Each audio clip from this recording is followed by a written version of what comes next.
بلوچستان کے شہر حب میں پاک ایران سرحدی تجارت کی بندش کے خلاف نیشنل پارٹی کے مرکزی کال پر نیشنل پارٹی کی جانب سے ریلی نکال کر لسبیلا پریس کلب حب کے سامنے احتجاجی مظاہرہ کیا گیا۔ احتجاجی ریلی شرکاء نے کوئٹہ ٹو کراچی شاہراہ پر گشت کے بعد پریس کلب کے سامنے مظاہرہ کیا۔ ریلی میں ٹرانسپورٹرز، سول سوسائٹی سمیت نیشنل پارٹی کے رہنماؤں سمیت کارکنوں نے بڑی تعداد میں شرکت کی۔ احتجاجی ریلی کے شرکاء سے نیشنل پارٹی کے مرکزی ڈپٹی سیکرٹری جنرل خیر جان بلوچ اور بی ایس او کے سابق چیئرمین واحد رحیم بلوچ نے خطاب میں کہا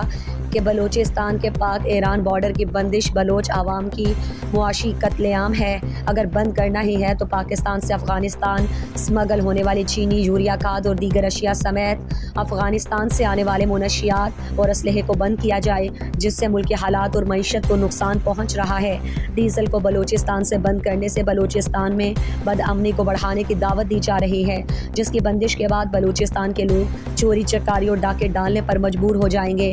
ایک طرف ملک بھر میں بڑھتی ہوئی مہنگائی سے پریشان پڑھے لکھے نوجوان سرکاری نوکری اور دیگر کاروبار سے محروم ہیں۔ دن بھر جو ہے وہ کٹھن اور دشوار گزار راستوں سے ہوتے ہوئے راتوں کو اپنی نیندیں خراب کر کے اپنے بچوں کا پیٹ پالنے کے لیے ایران سے آئے ڈیزل سے کر رہے ہیں، تو دوسری جانب آرمی چیف اور نگران حکومت کی جانب سے ایران اور چمن بارڈر کو بند کیا جا رہا ہے، جو کہ بلوچستان میں بسنے والے بلوچوں اور دیگر اقوام کا معاشی قتل عام کے علاوہ اور کچھ نہیں۔ مقررین نے آرمی چیف کو مخاطب کرتے ہوئے کہا کہ جناب 76 سالوں سے ملک کو لوٹنے والے آپ کو مس گائیڈ کر رہے ہیں، ایرانی ڈیزل کا پیسہ دہشت گرد استعمال کر رہے ہیں، ایسا کچھ بھی نہیں۔ یہی ایرانی ڈیزل کے کاروبار سے منسلک بے روزگار طبقہ بلوچستان کے نوجوان اپنی جانوں پر کھیل کر کٹھن راستوں سے ایرانی تیل لا کر اپنے گھروں کے چولہوں کو جلائیں۔